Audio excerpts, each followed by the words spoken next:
Hi friends, ನಮಸ್ತೆ. ಬನ್ನಿ Ashwini's kitchen YouTube ಚಾನಲ್ಗೆ ಸ್ವಾಗತ. ಹಾಗೆ ನಾವು ಇವತ್ತಿನ ವಿಡಿಯೋದಲ್ಲಿ ಪೂರಿ, ಚಪಾತಿ ಹಾಗೆ ಹಬ್ಬದ ದಿನಗಳಲ್ಲಿ ಮಾಡುವಂತಹ ಕಾಳುಗೊಜ್ಜನ್ನು ಯಾವ ರೀತಿ ಮಾಡ್ಕೋಬೋದು ಅಂದ್ಬಿಟ್ಟು ನೋಡೋಣ. ಬನ್ನಿ, ಫಸ್ಟು ಮಸಾಲೆ ರೆಡಿ ಮಾಡ್ಕೊಳ್ಳೋಣ. 1 ಇಂಚು ಶುಂಠಿ ತೊಗೊಂಡಿದ್ದೀನಿ. ಹಾಗೆ ನಾನು ಬೆಳ್ಳುಳ್ಳಿನ ಸ್ವಲ್ಪ ಹಾಕೋತಾ ಇದ್ದೀನಿ. ಅದಕ್ಕೆ ನಾನು ಕಾಯಿ ತುರಿನ ಸ್ವಲ್ಪ ಸೇರಿಸ್ತಾ ಇದ್ದೀನಿ.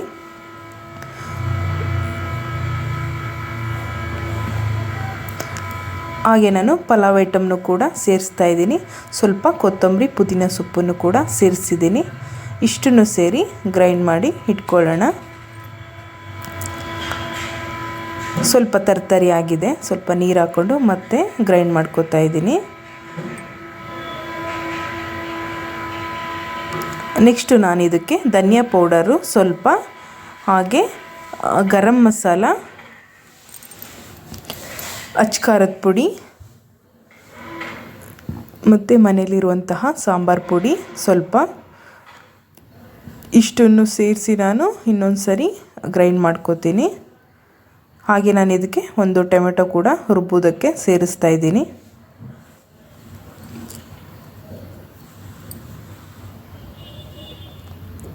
ಟೊಮೆಟೊ ಕೂಡ ಹಾಕ್ಕೊಂಡಾಗಿದೆ. ಇವಾಗ ಗ್ರೈಂಡ್ ಮಾಡ್ಕೊಳ್ಳೋಣ. ಇನ್ನೊಂದು ಸ್ವಲ್ಪ ನೀರು ಸೇರಿಸಿ ನೈಸ್ಗೆ ರುಬ್ಕೊಳ್ಳೋಣ.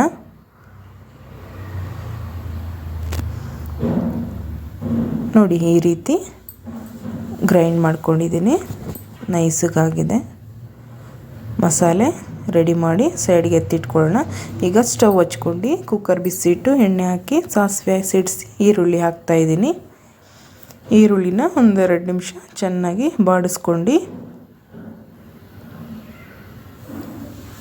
ನೆಕ್ಸ್ಟ್ ನಾನು ಇದಕ್ಕೆ ಕರಿಬೇವಿನ ಸೊಪ್ಪನ್ನು ಸೇರಿಸ್ತಾ ಇದ್ದೀನಿ. ಎಲ್ಲ ಸೇರಿ ಒಂದು ಮಿಕ್ಸ್ ಮಾಡೋಣ.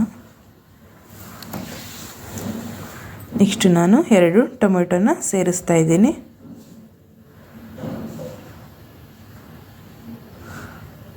ಟೊಮೆಟೊ ಕೂಡ ಫ್ರೈ ಮಾಡ್ಕೊಳ್ಳೋಣ ಸ್ವಲ್ಪ. ಹಾಗೆ ನೆನೆಸಿರುವಂತಹ ಬಟಾಣಿ ಮತ್ತು ಕಡಲೆಕಾಳನ್ನು ಕೂಡ ಸೇರಿಸಿ ಚೆನ್ನಾಗಿ ಹುರ್ಕೋತಾ ಇದ್ದೀನಿ.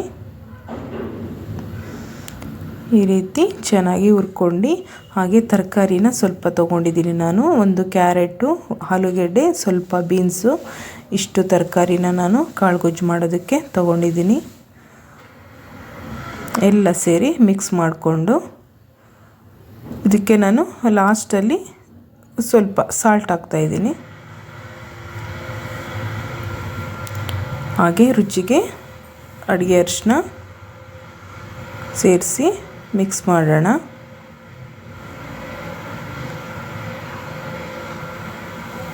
ಹಾಗೆ ನಾನು ಇದಕ್ಕೆ ಕೊನೆಯದಾಗಿ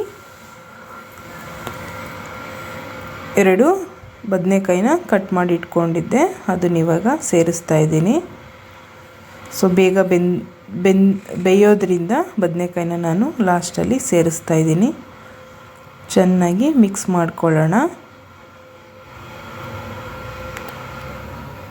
ಈ ರೀತಿ ಮಿಕ್ಸ್ ಆಗಿದೆ. ಹಾಗೆ ಮೊದಲೇ ರುಬ್ಬಿ ಎತ್ತಿಟ್ಕೊಂಡಂತಹ ಮಸಾಲೆನೂ ಕೂಡ ಸೇರಿಸ್ತಾ ಇದ್ದೀನಿ. ಮಸಾಲೆ ಹಾಕಿ ಚೆನ್ನಾಗಿ ಮಿಕ್ಸ್ ಮಾಡ್ಕೋಬೇಕಾಗುತ್ತೆ. ಈ ರೀತಿ ಚೆನ್ನಾಗಿ ಮಿಕ್ಸ್ ಮಾಡಿ,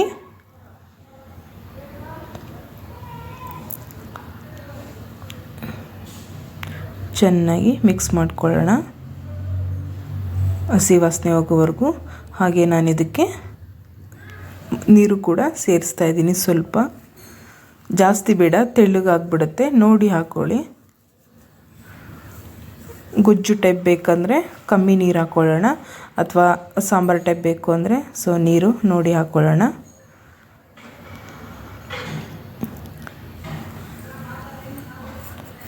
ಈ ರೀತಿ ಕುದಿ ಬರ್ತಾ ಇದೆ.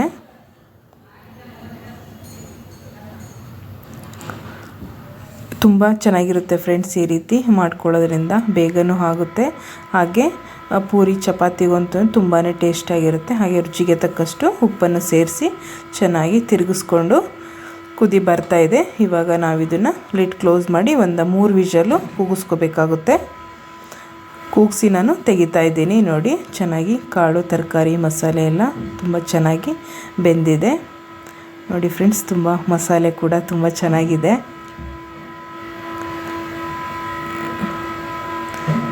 ಈ ರೀತಿ ಮಾಡಿಕೊಂಡ್ರೆ ಆರೋಗ್ಯ ಕೂಡ ಒಳ್ಳೆಯದು. ಕಡಲೆಕಾಳು ತಿನ್ನೋದ್ರಿಂದ ನೋಡಿ ತುಂಬ ಚೆನ್ನಾಗಿ ಬಂದಿದೆ.